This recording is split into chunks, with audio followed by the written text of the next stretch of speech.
आज के हमारा 3 टॉपिक है। पहला टॉपिक है कोशिका के प्रकार।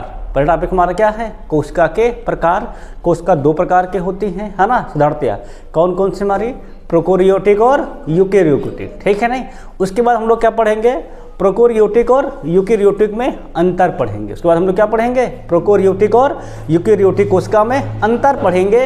इसके बाद जो हमारा पॉइंट रहेगा वो हमारा रहेगा कोशिका संरचना। क्या रहेगा हमारा रहेगा पॉइंट? उसके बाद हमारा पॉइंट है वो है कोशिका संरचना। उसके बाद हम लोग कोशिका संरचना के बारे में अध्ययन करेंगे, ठीक है ना। जैसा कि हमारा पहला टॉपिक है क्या? कोशिका के प्रकार। टॉपिक हमारा क्या है? कोशिका के प्रकार है। तो पहले हम लोग कोशिका के प्रकार ही पढ़ना स्टार्ट करते हैं। जैसे कि ध्यान रखना, ध्यान गौर करना, तो रचना के आधार पर। किसके आधार पर बच्चों? तो रचना के आधार पर, है ना। कोशिकाएं के प्रकार की हमारी होती तो 2 प्रकार की होती हैं, है ना। किसके आधार पर? तो रचना के आधार पर कोशिकाएं 2 प्रकार की होती हैं, ठीक है ना।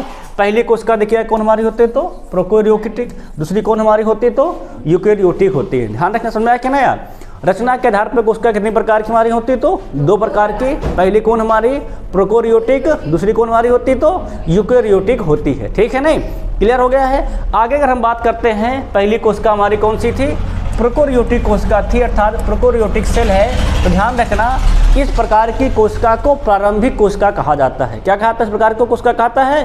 तो इस प्रकार की कोशिका को प्रारंभिक कोशिका कहा जाता है, मतलब इनको आदम कोशिका भी कहा जाता है। समझ में आया कि नहीं? मतलब सबसे पहले इन्हीं कोशिकाओं का निर्माण हुआ था। कौन सी कोशिका का निर्माण हुआ था? तो प्रोकैरियोटिक कोशिका का निर्माण हुआ। तो इसलिए क्या कहते हैं? इस प्रकार की कोशिकाओं को हम लोग क्या कहते हैं? प्रारंभिक कोशिकाएं कहते हैं, ठीक है ना। ये कैसे होती हैं? तो एकदम संरचना वाली कोशिका होती हैं। सबसे बड़ी बात इसमें और क्या है? इस प्रकार की कोशिका में क्या होता है? केंद्रक जो होता है उसका अभाव होता है, मतलब सुविकसित केंद्रक नहीं होता है, बहुत ही अल्प विकसित केंद्रक होता है। ध्यान समझ में आया क्या ना?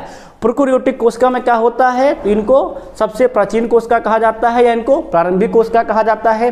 दूसरी बात क्या होती है? ये बहुत ही सरल व रचना वाली कोशिका होती है। और इस प्रकार की कोशिका में क्या होता है? तो स्पष्ट केंद्रक नहीं होता है। क्या माना होता है? तो स्पष्ट केंद्रक नहीं होता है। क्लियर है? नहीं क्लियर है? और बात करते हैं तो इसका सबसे अच्छा एग्जाम्पल कौन हमारा? तो है जीवाणु कोशिका है। क्या हमारा है? अगर बात करते हैं किसकी बात करते हैं हम लोग? प्रोकैरियोटिक कोशिका में बात करते हैं। सबसे अच्छा एग्जांपल कौन हमारा तो है? वो है जीवाणु या नीलहरित शैवाल। कौन हमारे हैं? तो जीवाणु या नीलहरित शैवाल हैं, ठीक है नहीं। जो इसका क्या है? सबसे अच्छा उदाहरण है, क्योंकि इनका आकार कितना होता है? तो 1 माइक्रोन से 10 माइक्रोन के मध्य होता है। किसका आकार? जीवाणु का आकार, ठीक है नहीं।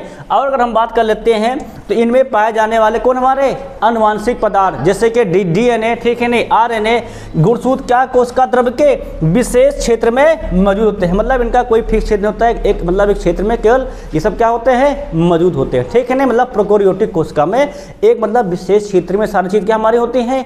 पाई जाती है। कौन चीज़ें हमारी? अनुवांशिक पदार्थ चीज़ें, ठीक है ना।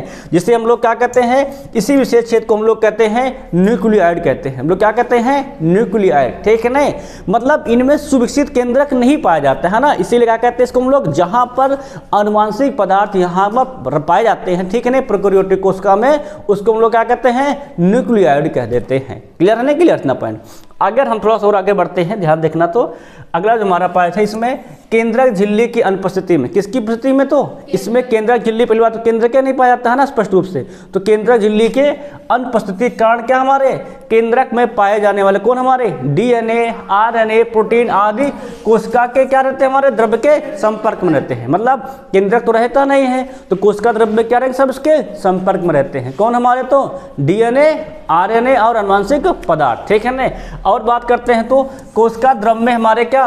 राइबोसोम नहीं पाए जाते हैं। ध्यान रखना, प्रोकैरियोटिक कोशिका में क्या होते हैं हमारे? तो इसमें राइबोसोम नहीं पाए जाते हैं, ठीक है ना। और बात करते हैं, परंतु क्या होता है इनमें? कोशिकांगों का भी अभाव रहता है। इनमें क्या रहता है तुम्हारा? कोशिकांगों का भी अभाव रहता है, ठीक है नहीं। इस गुड़िया थोड़ा गेट और बंद करके आओ। इनमें क्या रहता है? तो कोशिकांगों का अभाव रहता है। मतलब इसमें पूरे कोशिकांग नहीं पाए जाते हैं। किसमें हमारे तो प्रोकैरियोटिक कोशिका में, इनमें कई कोशिकांग का अभाव रहता है। ठीक है ना।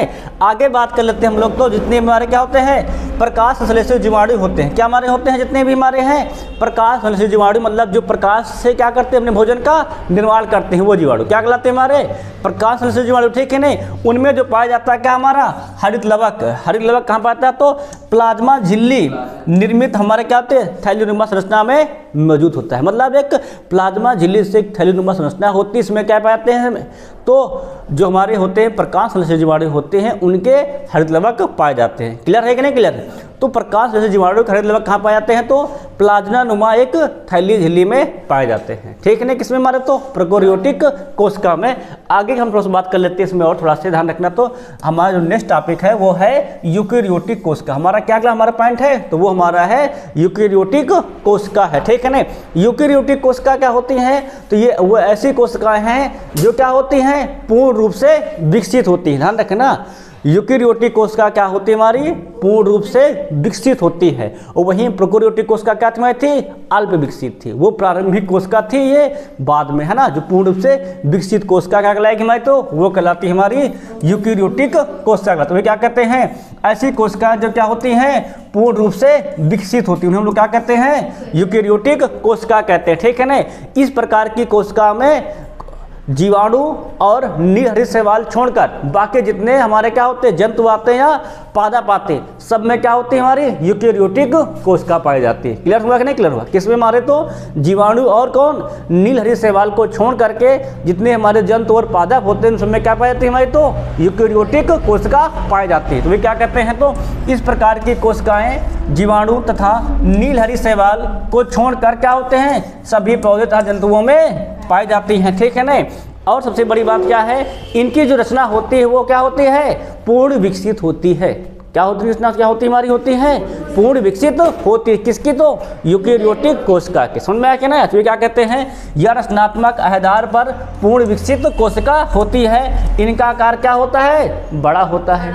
इनका आकार क्या होता है बड़ा होता है। किससे प्रोकैरियोटिक, क्योंकि वो अल्प विकसित कोशिका है ना, ये पूर्ण विकसित कोशिका है। इसमें सारी कोशिकांग पाए जाते हैं, उसमें कोशिकांगों का अभाव रहता है ना। जहाँ पे कमी रहेगी वो छोटा ही तो रहेगा, और जहाँ पूर्ण होगा क्या रहेगा वो बड़ा रहेगा। इसीलिए क्या होता है यूकैरियोटिक कोशिका का आकार थोड़ा से बड़ा होता है। ठीक है नहीं। अगला पॉइंट देखेंगे तो इस प्रकार की कोशिका में क्या होता है तो पूर्ण विकसित केंद्रक होता है। क्या हमारा होता है ध्यान रखना प्रोकैरियोटिक कोशिका में अल्प विकसित केंद्रक पाया जाता है, जबकि किसमें हमारा यूकैरियोटिक कोशिका में पूर्ण विकसित केंद्रक पाया जाता है, जो कि क्या होता है जो चारों ओर से दोहरी झिल्ली द्वारा क्या होता है घिरा होता है। क्या होता है इसमें दोहरी झिल्ली द्वारा वो घिरा रहता है। ठीक है ना। अब हम आगे पढ़ेंगे। कोशिका ध्रुव में क्या होता है झिल्ली युक्त कोशिकांग उपस्थित होते हैं। इनमें क्या होता है तो गुणसूत्रों की संख्या एक से अधिक होती है। मतलब इसमें क्या रहेंगे जो कोशिकांग रहेंगे वो क्या रहेंगे पूरे झिल्ली युक्त रहेंगे। ठीक है ना।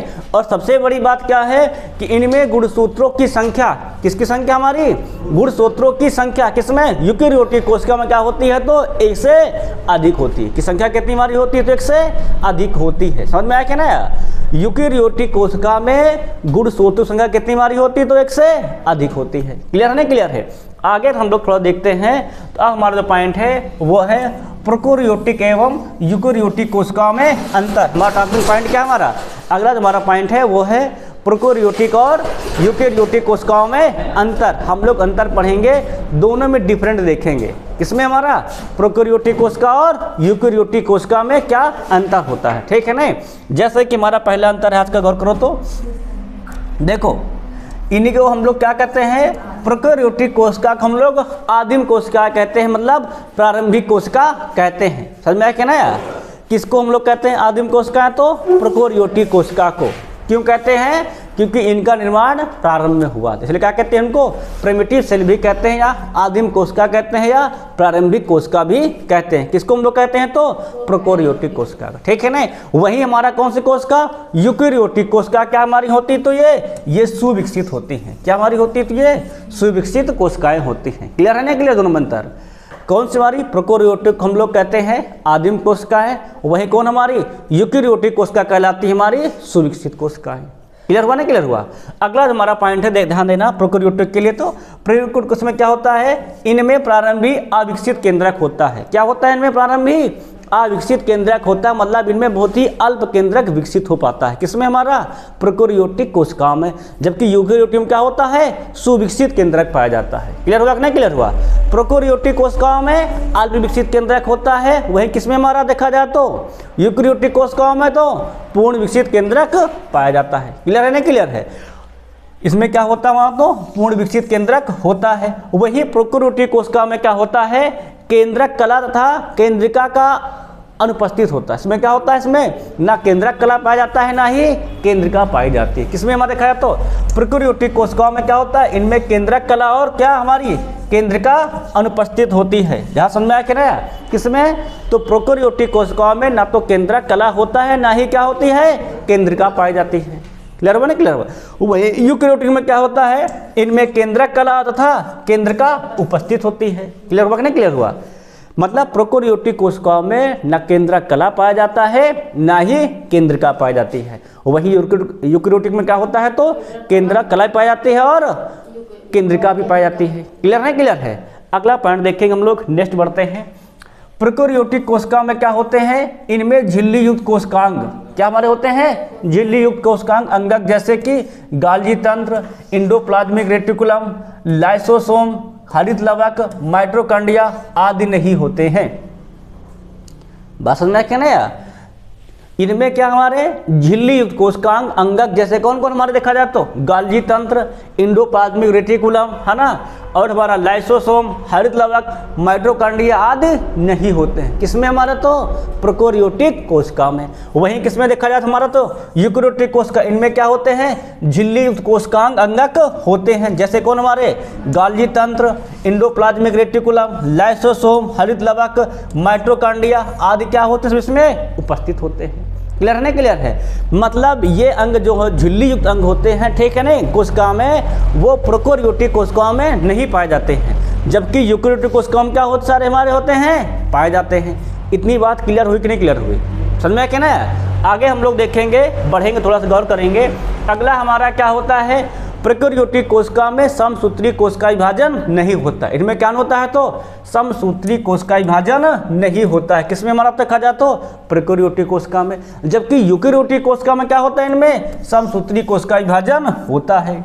ये भी पॉइंट नोट करने वाला पॉइंट, समझ में आया क्या ना। क्या होता है प्रोकैरियोटिक कोशिका में समसूत्री विभाजन नहीं होता है, जबकि यूकेरियोटिक कोशिका में क्या होता है समसूत्री विभाजन होता है। क्लियर नहीं क्लियर है। अगला पॉइंट बात करते हैं हम लोग प्रोकैरियोटिक कोशिका, तो इनमें स्वतंत्र तंत्र तथा प्लाज्मा झिल्ली में होता है। इनमें क्या होता है स्वतंत्र तंत्र कहाँ होता है, इसमें तो प्लाज्मा झिल्ली में होता है। वहीं बात करते हैं हम लोग क्या यूकेरियोटिक में क्या होता है, इसमें स्वतंत्र तंत्र माइटोकॉन्ड्रिया में होता है। कहाँ होता है हमारा तो इसमें स्वतंत्र तंत्र कहाँ हमारा पाया जाता है तो इसमें माइटोकॉन्ड्रिया में होता है। क्लियर है कि नहीं क्लियर एकदम से कोई पॉइंट, ठीक नहीं, सब बढ़िया है। अगला हमारे को क्या होता है प्रोकैरियोटिक कोशिका, इनमें क्या होते हैं हमारे प्रकाश संश्लेषी तंत्र। किसमें हमारे देखा जाए तो प्रोकैरियोटिक कोशिका में है ना, प्रकाश संश्लेषी तंत्र आंतरिक झिल्लियों में होता था, हरित लवक अनुपस्थित होता है। ध्यान रखना, इनमें क्या होता है प्रकाश संश्लेषी तंत्र जो होता है वो होता है आंतरिक झिल्लियों में होता है, जबकि कौन हमारा हरित लवक वो क्या होता है यहाँ पर अनुपस्थित होता है। किसमें प्रोकैरियोटिक में। जबकि यूकेरियोटिक में क्या होता है, इनमें प्रकाश संश्लेषी तंत्र कहाँ पाया जाता है तो हरित लवक में पाया जाता है। समझ में क्या ना, हरित लवक क्या करते हैं प्रकाश संश्लेषण करके खाना बनाते हैं, ठीक है ना। किसमें हमारा यूकेरियोटिक में। और जबकि प्रोकैरियोटिक में क्या होता है, इनमें प्रकाश संश्लेषण क्या होता है आंतरिक झिल्लियों में पाया जाता है, जबकि हरित लवक क्या होता है इनमें नहीं पाया जाता है। क्लियर नहीं क्लियर है। और इसमें क्या होता है यूकेरियोटिक में, इनमें प्रकाश संश्लेषी तंत्र हरित लवक में होता है, ठीक है ना। मतलब यूकेरियोटिक कोशिकाओं में हरित लवक पाया जाता है और जबकि प्रोकैरियोटिक कोशिकाओं में हरित लवक नहीं पाया जाता है। समझ में आ रहा है कि नहीं पॉइंट। अगला पॉइंट देखेंगे हम लोग, नेक्स्ट बढ़ते हैं थोड़ा से। तो प्रोकैरियोटिक कोशिकाओं में इनमें क्या होता है 70 प्रकार का राइबोसोम पाया जाता है। कितने प्रकार का पाया जाता है तो 70। देखो राइबोसोम दो होते हैं 70 80, ठीक है ना। इनमें क्या पाया जाता है हमारा तो 70 प्रकार का राइबोसोम पाया जाता है, जबकि यूकेरियोटिक कोशिकाओं में क्या होता है इनमें तो 80 राइबोसोम पाया जाता है, ठीक है ना। क्लियर नहीं क्लियर है। प्रोकैरियोटिक कोशिकाओं में 70 राइबोसोम पाया जाता है, जबकि किसमें हमारा यूकेरियोटिक कोशिकाओं में 80 राइबोसोम पाया जाता है। क्लियर नहीं क्लियर है। अगला अगर हम बात कर लेते हैं तो प्रोकैरियोटिक कोशिकाओं में इनमें कोशिका भित्ति बहुत पतली होती है। किसमें? प्रोकैरियोटिक कोशिकाओं में कोशिका भित्ति क्या होती है? बहुत ही पतली होती है, जबकि यूकेरियोटिक कोशिकाओं में क्या होती है? कोशिका भित्ति बहुत मोटी होती है। क्या होना चाहिए ना, क्या हमारी होती है? बहुत ही मोटी होती है। क्लियर नहीं? क्लियर है। अगली बात करते हैं हम लोग प्रोकैरियोटिक कोशिकाओं, इनमें क्या होता है? कोशिका में सूक्ष्म तंत्र होते हैं तथा 9+2 व्यवस्था उपस्थित नहीं होती है। क्या होते हैं इनमें? तो कोशिका क्या होती है? बहुत सूक्ष्म तंत्र की होती है। एक संरचना होती है किसकी हमारी? 9+2 की। वो क्या होती है इनमें? अब्सेंट होती है किसमें? हमारा यूकेरियोटिक में। इनमें कोशिका में सूक्ष्म नलिकाएं होती है, इसी कारण क्या होती है इनमें? तो 9+2 की संरचना मौजूद होती है। ठीक है नहीं? मतलब हमारा एक व्यवस्था है। क्या हमारा है? कोशिका की व्यवस्था तुम लोग क्या कहते हैं? 9+2 व्यवस्था। ठीक है ना? जो कि प्रोकैरियोटिक कोशिकाओं में अनुपस्थित होती है। किसमें? हमारा यूकेरियोटिक कोशिकाओं में ये उपस्थित होता है। क्लियर है ना? क्लियर है। अगला पॉइंट देखेंगे हम लोग नेक्स्ट, ध्यान रखना। तो प्रोकैरियोटिक कोशिका, इनमें कोशिका द्रव्यगत स्पष्ट नहीं होती। इसमें क्या होते हैं? कोशिका द्रव्यगत स्पष्ट नहीं होती। किसमें? हमारा तो प्रोकैरियोटिक कोशिका में, जबकि यूकेरियोटिक कोशिका में क्या होता है? हमारा कोशिका द्रव्यगत पूर्ण रूप से स्पष्ट होती है। क्लियर है ना? क्लियर है। इसमें क्या होता है? हमारा तो पूरा रूप से स्पष्ट होता है, जबकि उसमें क्या होता है? हमारा पूर्ण रूप से स्पष्ट नहीं होता है। ठीक है ना? अगला बात करते हैं हम लोग प्रोकैरियोटिक कोशिका को। तो इनमें क्या होता है? रिक्तिका की अनुपस्थिति होती है। क्या इसमें होता है? रिक्तिका की अनुपस्थिति होती है। ठीक है ना? और जबकि किसमें? हमारा यूकेरियोटिक कोशिकाओं में रिक्तिका पाई जाती है। क्लियर नहीं? क्लियर है। प्रोकैरियोटिक कोशिकाओं में रिक्तिका नहीं पाई जाती, जबकि किसमें? हमारा यूकेरियोटिक कोशिकाओं में रिक्तिका पाई जाती है। क्लियर नहीं? क्लियर है। वहीं बात कर लेते हैं हम लोग क्या? प्रोकैरियोटिक कोशिका, इनमें लैंगिक जनन नहीं होता है। किसमें नहीं होता? तो प्रोकैरियोटिक कोशिकाओं में लैंगिक जनन नहीं होता है, जबकि किसमें? हमारा यूकेरियोटिक कोशिकाओं में लैंगिक जनन होता है। क्लियर है? नहीं? क्लियर है। इनमें प्रोकैरियोटिक कोशिकाओं में लैंगिक जनन नहीं होता, जबकि किसमें? हमारा यूकेरियोटिक कोशिकाओं में लैंगिक जनन होता है। ठीक है ना? एक पॉइंट और रख लेंगे, ध्यान रख लें। तो इनमें क्या होती है? रिक्तिका भी उपस्थित। किसमें? हमारा तो यूकेरियोटिक में। प्रोकैरियोटिक कोशिका में लैंगिक जनन नहीं होता है, जबकि क्या होता है? हमारा होता है यूकेरियोटिक में लैंगिक जनन पाया जाता है। ठीक है ना? वही भाग और गौर कर लेते हैं, थोड़ा ध्यान रखना। तो प्रोकैरियोटिक कोशिका में कोशिका विभाजन जो होता है, क्या हमारा जो होता है? प्रोकैरियोटिक कोशिका में जो कोशिका विभाजन होता है वो विखंडन क्या होता है? मुकुलन द्वारा होता है। ध्यान रखना, इसमें बहुत गौर करना। क्या? प्रोकैरियोटिक कोशिकाओं में जो क्या होता है? कोशिकन विभाजन तो क्या होता है? किस विधि से होता है? तो वो विखंडन या मुकुलन द्वारा होता है। क्लियर नहीं? क्लियर है। जबकि यूकेरियोटिक कोशिकाओं में क्या होता है? ये या तो समसूत्री होता है या तो अर्धसूत्री होता है। क्लियर है? नहीं? क्लियर है। किसमें? हमारा तो प्रोकैरियोटिक कोशिकाओं में कैसा होता है? कोशिका विभाजन तो विखंडन या मुकुलन द्वारा होता है, जबकि यूकेरियोटिक में क्या होता है? हमारा ये समसूत्री या तो अर्धसूत्री होता है। क्लियर है कि नहीं? क्लियर। इनमें क्या होता है? कोशिका विभाजन यूकेरियोटिक में तो समसूत्री या तो अर्धसूत्री होता है। ठीक है ना? वही बात करते हैं। अगली बात हम लोग क्या? प्रोकैरियोटिक कोशिकाओं में केवल एक गुणसूत्र पाया जाता है। क्या होता है इसमें? केवल एक गुणसूत्र पाया जाता है, जबकि इसमें हमारा यूकेरियोटिक कोशिकाओं में एक से अधिक गुणसूत्र पाए जाते हैं। क्लियर हुआ? नहीं? क्लियर हुआ। प्रोकैरियोटिक कोशिकाओं में केवल एक गुणसूत्र पाया जाता है, जबकि किसमें? हमारा यूकेरियोटिक कोशिकाओं में क्या होता है? हमारा एक से अधिक गुणसूत्र पाए जाते हैं। इतनी बात क्लियर हुई कि नहीं क्लियर हुई? ठीक है ना? ये तुम्हारा पूरा अंतर क्लियर हुआ कि नहीं क्लियर हुआ? किसमें हमारा अंतर था ये? तो ये हमारा अंतर था प्रोकैरियोटिक कोशिकाएं और यूकेरियोटिक कोशिकाओं में अंतर था। ठीक है ना? हमने आपको पूरे 15 अंतर लिखवा दिए। समझ में आया ना? इनको घर जाके बाद कॉपी में देख के लिख लेना। समझ में आया ना? अगला पॉइंट देखेंगे हम लोग नेक्स्ट। अगली जो हमारी हेडिंग आती है वो आती है कोशिका संरचना। क्या हमारी आती है? कोशिका संरचना। तो जो कोशिका का निर्माण होता है क्या होता है? वो विभिन्न घटकों से होता है। क्या हमारा होता है? कोशिका का निर्माण विभिन्न घटकों से होता है। इन्हीं घटक हम लोग क्या कहते हैं? कोशिकांग कहते हैं। इनको हम लोग क्या कहते हैं? कोशिकांग कहते हैं। कोशिकांग के कार्य द्वारा ही क्या मालूम चलता है कि कोशिका हमारी जीवित है। क्या मालूम चलता है? हमारी कोशिका हमारी जीवित है। ठीक है ना? मतलब हर कोशिकांग का अपना अपना कार्य होता है। क्लियर है? नहीं? क्लियर है। तो वही क्या कहते हैं? कोशिका का निर्माण क्या होता है? विभिन्न घटकों से होता है, जिन्हें हम लोग क्या कहते हैं? कोशिकांग कहते हैं। प्रत्येक कोशिकांग का क्या हमारा होता है? एक विशिष्ट कार्य करता है। क्लियर नहीं? क्या करता है वो? एक विशिष्ट कार्य, मतलब उसका एक अपना स्वयं का कार्य होता है। किसका? हमारा हर एक कोशिकांग का। ठीक है नहीं? आगे बात करते तो इन्हीं कोशिकाओं के कारण क्या होती है, ये एक जीवित संरचना के भांति दिखती, ठीक है नहीं, जो जीवन संबंधित सभी कार्य करने की इसमें क्षमता होती है, ठीक है नहीं। और सबसे बड़ी बात क्या है कि जीवों की सभी प्रकार की कोशिकाओं में, क्या जीवों की सभी प्रकार की कोशिकाओं में एक जैसे ही कोशिकांग पाए जाते हैं, किसी में अलग प्रकार के कोशिकांग नहीं पाए जाते। समझ में क्या ना, मतलब जहाँ जो भी हो, अगर उसके पास कोशिका है, ठीक है, जीव के पास, तो उसके जो कोशिकांग पाए जाएंगे वो सब एक ही जैसे पाए जाते हैं और उनके कार्य भी लगभग एक ही जैसे होते हैं। क्लियर हुआ नहीं क्लियर हुआ? तो वे क्या कहते हैं कि जीवों के सभी प्रकार के कोशिकाओं में क्या हमारा होता है, तो एक ही प्रकार के कोशिकांग पाए जाते हैं। क्लियर हुआ नहीं क्लियर हुआ? आगे हम लोग बात करते हैं, थोड़ा सा और देख लेते, चर्चा कर लेते हैं। तो ध्यान देना, अध्ययन की सुगमता की दृष्टि से, किसके हम देखा जाए तो अध्ययन की दृष्टि से कोशिकांगों को 3 वर्गों में रखा गया है। कितने वर्गों में रखा गया? कोशिकांगों को रखा गया है 3 वर्गों में रखा गया है। पहला हमारा होता है कोशिका झिल्ली, दूसरा हमारा है कोशिका द्रव और तीसरा हमारा है केंद्रक। जहाँ कोशिका द्रव और केंद्रक के सम्मिलित रूप को हम लोग क्या कहते हैं, इसको हम लोग कहते हैं जीव द्रव या प्रोटोप्लाज्म कहते हैं। समझ में क्या ना, किसके हम लोग कोशिका द्रव और केंद्रक, ठीक है, क्या कहते हैं, कोशिका द्रव और केंद्रक के क्या सम्मिलित रूप हम लोग क्या कहते हैं, जीव द्रव या प्रोटोप्लाज्म कहा जाता है। क्लियर हुआ नहीं क्लियर हुआ? किसको? तो कोशिका द्रव और केंद्रक के सम्मिलित रूप हम लोग क्या कहेंगे, जीव द्रव या प्रोटोप्लाज्म कहेंगे, ठीक है नहीं। तो हम लोग क्या पढ़ना स्टार्ट करेंगे, पहला पॉइंट है ना, ध्यान समझना। पहला पॉइंट हमारा क्या है, कोशिका झिल्ली है। क्या हमारी है? कोशिका झिल्ली को हम लोग क्या कहते हैं, सेल मेम्ब्रेन कहते हैं, ठीक है नहीं। सभी कोशिकाओं में क्या, सभी कोशिकाओं में क्या होती है, कोशिका झिल्ली सबसे बाहरी आवरण होता है। क्या सबसे होता है, सबसे बाहरी आवरण होता है, ठीक है नहीं।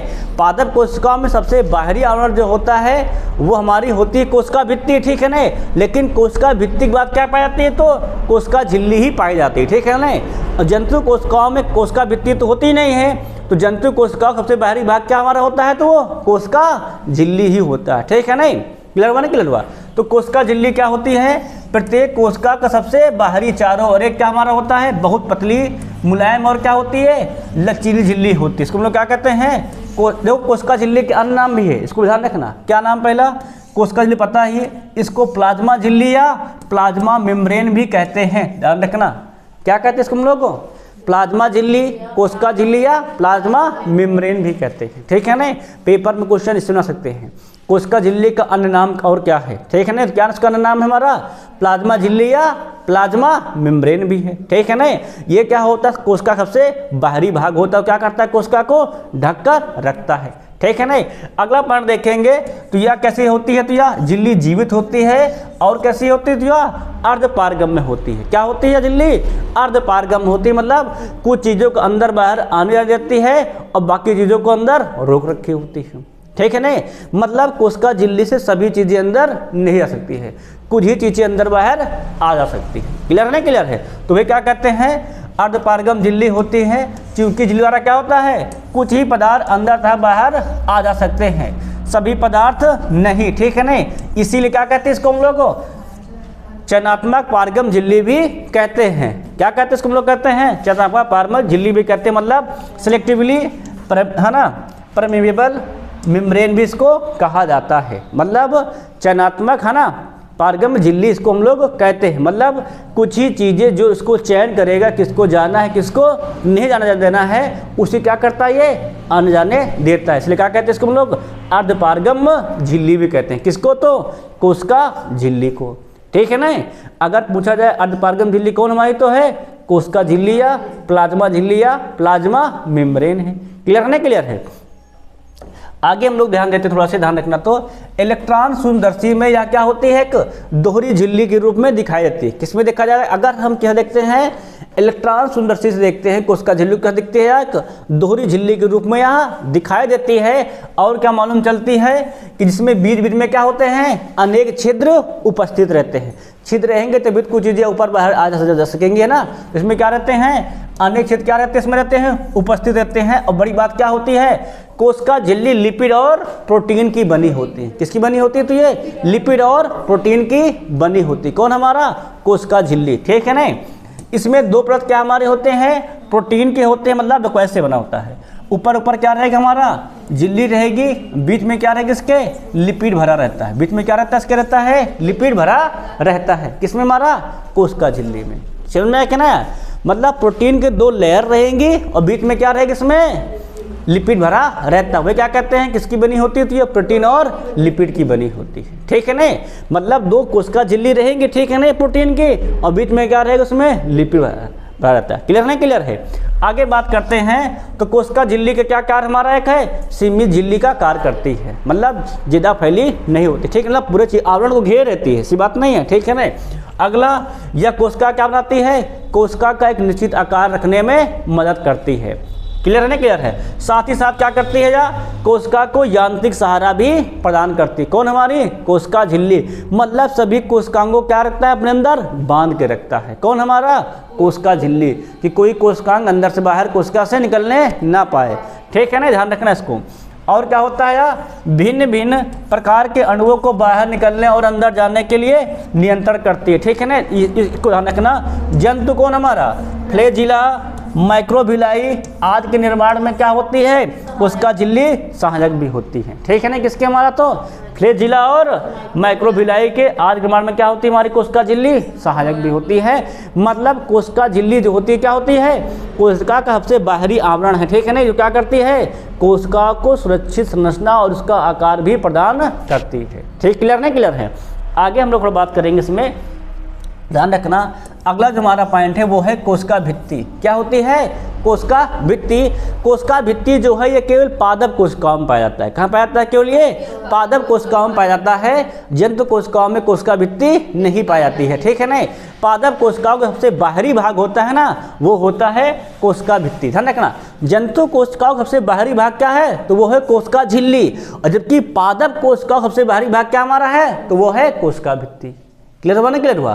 कोशिका भित्ति के बाद उसमें कोशिका झिल्ली पाई जाती है, जबकि जंतुओं में क्या होता है, सबसे बाहरी आवरण कोशिका झिल्ली ही होता है। क्लियर हुआ ना, क्लियर हुआ। तो क्या होता है, या पादप कोशिकाओं के चारों ओर क्या होता है, एक मोटे और कड़े आवरण द्वारा घिर रहता है। ठीक है ना, इसी आवरण हम लोग क्या कहते हैं, कोशिका भित्ति। मतलब जो बाहर रहता है ना पादप कोशिका, तुम लोग देखोगे लकड़ी रहता नहीं, बाहर रहता है ना, पूरा है ना, सॉलिड एकदम ठोस है ना, निर्जीव, वही क्या होती हमारी होती है, कोशिका भित्ति होती। ठीक है ना।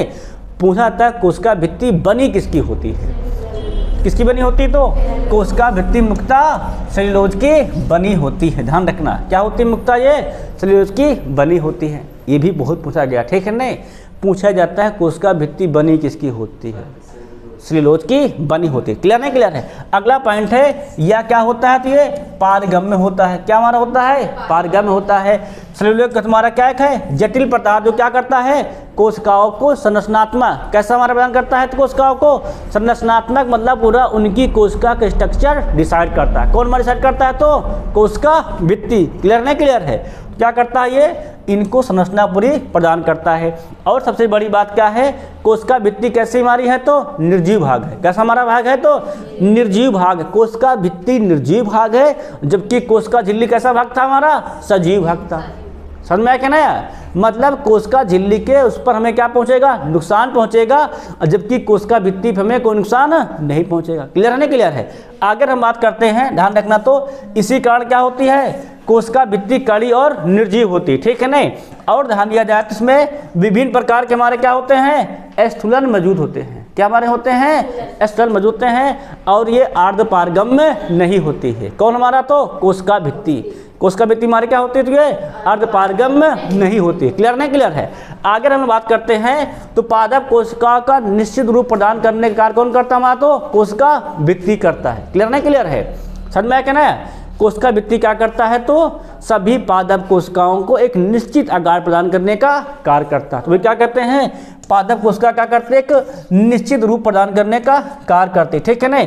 और सबसे बड़ी बात क्या है, कोशिका भित्ति कोशिका की रचना, मतलब उसकी सुरक्षा भी करती है। क्या करती है, उसकी सुरक्षा भी करती है, और कोशिका झिल्ली की भी सुरक्षा करती है। कौन हमारे करता है, तो कोशिका भित्ति। मतलब कोशिका भित्ति जो प्रमुख कार्य है वो ये है कि कोशिका की पूर्ण स्ट्रक्चर को क्या करना, सुरक्षा प्रदान करना। क्लियर है ना, क्लियर है। क्या करना, उसको सुरक्षा प्रदान करना है। समझ में आ गया ना, गया। आगे हम लोग बढ़ते हैं, थोड़ा ध्यान देते हैं। तो अगला जो हमारा पॉइंट है वो है कोशिका द्रव। हमारा क्या पॉइंट अगला है, कोशिका द्रव। ठीक है ना।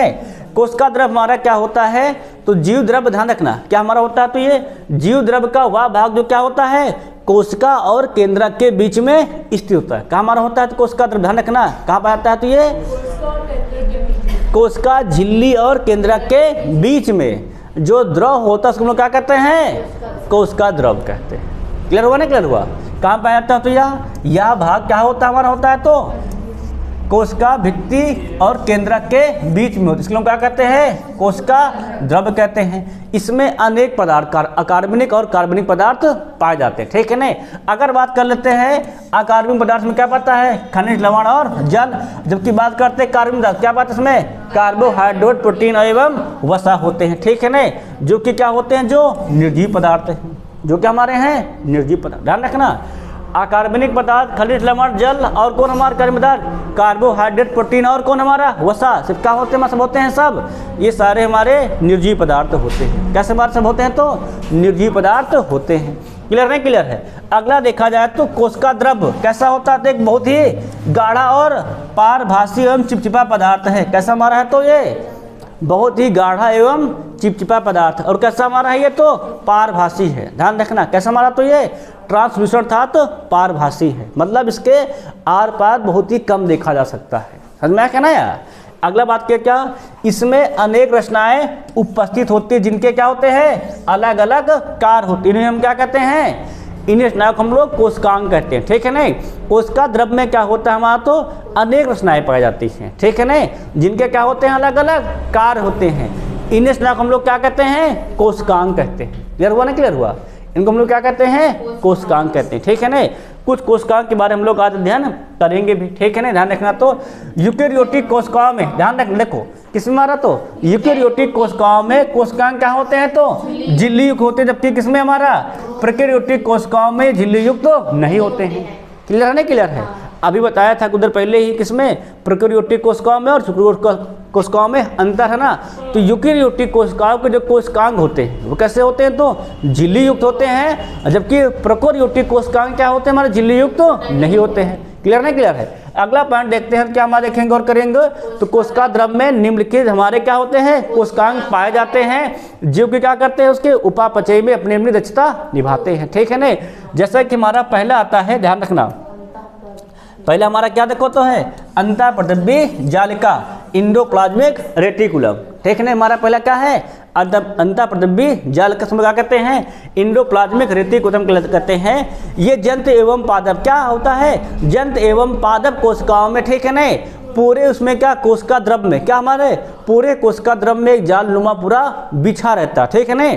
उसी जालनुमा को हम लोग क्या कहते हैं, अंतःप्रद्रव्य जालिका कहते हैं। सब लोग क्या कहते हैं, अंतःप्रद्रव्य जालिका कहते हैं। वो क्या कहते हैं, तो जंतु एवं पादप कोशिकाओं में क्या होता है, कोशिका द्रव में अति सूक्ष्म शाखित झिल्लीदार, है ना, अनियमित नलिकाओं का एक घना जाल होता है। इस जालिका को हम लोग क्या कहते हैं, अंतःप्रद्रव्य जालिका कहते हैं। ये पूछा जाता है, अंतःप्रद्रव्य जालिका बनी किसकी होती है। क्वेश्चन क्या उठता है, अंतःप्रद्रव्य जालिका बनी किसकी होती, ध्यान रखना, तो ये लाइपोप्रोटीन किसकी बनी होती है, तो ये लाइपोप्रोटीन की बनी होती है, ठीक है नहीं। और क्या किसकी बनी होती है, तो अंतःप्रद्रव्य जालिका किसकी बनी होती है, तो लाइपोप्रोटीन की बनी होती है। क्लियर नहीं, क्लियर है। और ये कैसे होती है, तो ये समांतर और अनेक रूप में विकसित, मतलब फैली होती है, किसमें हमारा, तो कोशिका द्रव में। कौन हमारी, तो अंतःप्रद्रव्य जालिका, ठीक है नहीं। आगे हम लोग बढ़ते हैं, ध्यान रखना, तो कोशिकाओं में इनका विस्तार कभी कभी क्या होता है, केंद्र से बाह्य झिल्ली, मतलब प्लाज्मा झिल्ली तक भी होता है। किसका हमारा, तो अंतःप्रद्रव्य जालिका, मतलब इनका विस्तार कभी कभार बहुत ज़्यादा हो जाता है। ध्यान रखना, अंतःप्रद्रव्य जालिका दो प्रकार की होती है हमारी। क्या हमारी होती है, तो ये दो प्रकार की होती है। एक होती है चिकनी अंतःप्रद्रव्य जालिका, दूसरी हमारी होती है खुरदरी अंतःप्रद्रव्य जालिका, ठीक है ना। पहले का नाम है स्मूथ इंडोप्लाज्मिक रेटिकुलम, दूसरे का नाम हमारा क्या है, रफ इंडोप्लाज्मिक रेटिकुलम। देखो स्मूथ को हम लोग सिंपल क्या कहते हैं, SER, इसको हम लोग क्या सिंपली कहते हैं, RER, ठीक है ना। SER मतलब क्या होता है, स्मूथ इंडोप्लाज्मिक रेटिकुलम चिकनी अंतःप्रद्रव्य जालिका। इसका क्या नाम है, RER मतलब रफ इंडोप्लाज्मिक रेटिकुलम, ठीक। देखो ध्यान रखेंगे, हम लोग गौर करेंगे तो क्या इस प्रकार की अंतःप्रतिबी जालिका क्या हमारी होती है, बहुत ही चिकनी होती है। क्यों चिकनी होती है, कारण क्या है, इसके सतह पर क्या होते हैं तो राइबोसोम नहीं पाए जाते हैं। क्या सतह होते हैं हमारे राइबोसोम नहीं पाए जाते हैं। कहाँ पर, ध्यान रखना, तो चिकनी अंतःप्रतिबी जालिका के सतह पर राइबोसोम नहीं पाए जाते, इसलिए क्या होती है, सतह उनकी पूरी चिकनी होती है, ठीक है नहीं। और क्या होता है, यहाँ से लिपिड का स्राव होता रहता है। क्या हमारा होता है, लिपिड का स्राव होता रहता है। वही हमारी कौन, खुरदबरी अंतःप्रतिबा जालिका क्या होता है, इसकी अंतःप्रतिबा जालिका के क्या बाहरी झिल्ली के ऊपर क्या पाते हैं, छोटे छोटे कण पाए जाते हैं, हम लोग क्या कहते हैं, राइबोसोम कहते हैं, ठीक है ना। देखना पूछा जाता है राइबोसोम किस प्रकार की झिल्ली पर, किस प्रकार की जालिका पर पाया जाता है ना, तो राइबोसोम कहाँ पाते हैं, तो खुरदरी अंतःप्रतिबी जालिका पर पाए जाते हैं, ठीक है ना। जबकि चिकनी अंतःप्रतिबी जालिका पर राइबोसोम नहीं पाए जाते हैं। क्लियर है ना, क्लियर हुआ। इतने दिमाग बैठा लेना, खूब पूछा था पेपर में राइबोसोम कहाँ नहीं पाए जाते हैं, तो कहाँ नहीं पाए जाते हैं, तो SER वहाँ से आकर लिखा रहेगा SER, ठीक है ना। तो SER पर नहीं पाए जाते हैं, ठीक है ना, मतलब चिकनी अंतःप्रतिबी जालिका पर नहीं पाए जाते हैं। RER पर पाए जाते हैं, मतलब रफ इंडोप्लाज्मिक रेटिकुलम पर पाया जाता है, ठीक है ना। कहाँ पाए जाते हैं, तो उसकी सतह पर पाया जाता है, ठीक है ना, ऊपर। इसीलिए क्या होती है, जहाँ पाए जाएंगे वहाँ खुरदरा रहता है, और जहाँ नहीं पाए जाएंगे वहाँ क्या रहेगा, पूरा। क्लियर है, नहीं क्लियर है। आगे हम लोग थोड़ा बढ़ते हैं, ध्यान रखना, तो अंतःप्रतिबी जालिका के, है ना, अंतः पर कोई क्या करते हैं लोग, निर्माण करते हैं, ध्यान रखना। तो चिकनी अंतःप्रतिबी जालिका, ये ध्यान रखना, ये भी इंपॉर्टेंट पॉइंट देखो, चिकनी अंतःप्रतिबी जालिका वसा कोलेस्ट्रॉल में क्या करती है, संश्लेषण में भाग लेती है। ध्यान रखना, कहाँ भाग लेती है, तो वसा और कोलेस्ट्रॉल के संश्लेषण में कौन भाग लेता है, तुम्हारी चिकनी अंतःप्रतिबी जालिका भाग लेती है। ये ध्यान रखना है, अंतःप्रतिबी जालिका कौन सा भाग लेता है, तो चिकनी अंतःप्रतिबी जालिका भाग लेती है। कहाँ, तो वसा और कोलेस्ट्रॉल के संश्लेषण में। जबकि किसमें हमारा बात किया जाए तो प्रोटीन के संश्लेषण में। कहाँ हमारा देखा बात किया, तो प्रोटीन संश्लेषण में कौन भाग लेता है, तो खुरदरी अंतःप्रतिबी जालिका भाग लेती है। क्लियर हुआ नहीं, क्लियर हुआ। किसके, प्रोटीन के संश्लेषण में हमारा कौन भाग लेता है, तो खुरदरी अंतःप्रतिबी जालिका भाग लेती है। जबकि किसमें हमारा गौर किया जाए, तो जबकि वसा एवं कोलेस्ट्रॉल में चिकनी अंतःप्रतिबी जालिका भाग लेती है, ठीक है नहीं। तो क्वेश्चन ये भी बनता है कभी कभार, बहुत बनता है, क्या प्रोटीन संश्लेषण में भाग कौन लेता है, तो खुरदरी अंतःप्रतिबी जालिका, ठीक है नहीं। और वसा और किसमें हमारा बात किया जाए, तो कोलेस्ट्रॉल में, तो चिकनी अंतःप्रतिबी जालिका, ठीक नहीं। अगला बात करते हैं, तो अंतःप्रतिबी जालिका के केंद्रक से कहाँ तक, केंद्रक से कोशिका द्रव में क्या होते हैं, आनुवांशिक पदार्थ का पथ बनाती है। क्या करते हैं ये लोग, आनुवांशिक पदार्थ का पथ बनाते हैं, ठीक है नहीं। मतलब जो हमारे क्या हमारे होते हैं, जो आनुवांशिक पदार्थ हैं, ठीक है, मटेरियल को क्या करती है, पूरा एक पाथ क्रिएट करती है। अगला बात करते हैं, क्या यह कोशिका द्रव को क्या करती है, यांत्रिक सहारा प्रदान करती है। क्या करती है, इसको यांत्रिक सहारा प्रदान, एक पूरा जाल होता है, समझे कि नहीं, क्या पूरा होता है, एक पूरा ये जाल नुमा बिछा रहता है, ठीक है ना। अगली बात करते हैं, क्या यह क्या करती है, कोशिका विभाजन के समय, किसके समय, कोशिका विभाजन के समय कोशिका प्लेट क्या हमारी होती है, तो कोशिका प्लेट एवं केंद्रक झिल्ली के निर्माण में भी भाग लेती है। ध्यान रखना, कोशिका विभाजन के समय कहाँ, तो कोशिका प्लेट एवं केंद्रक झिल्ली, ठीक है ना, के निर्माण में भी ये भाग लेती है। इसी के कारण क्या होता है, सतह का क्षेत्र बहुत ही बढ़ जाता है। क्या होता है, सतह का क्षेत्र बहुत ही बढ़ जाता है, ठीक है ना। आज हम लोग कहाँ पढ़े हैं, आज हम लोग पढ़ लिए हैं अंतःप्रतिबी जालिका, ठीक है ना। बाकी कोशिका हम लोग कल पढ़ेंगे।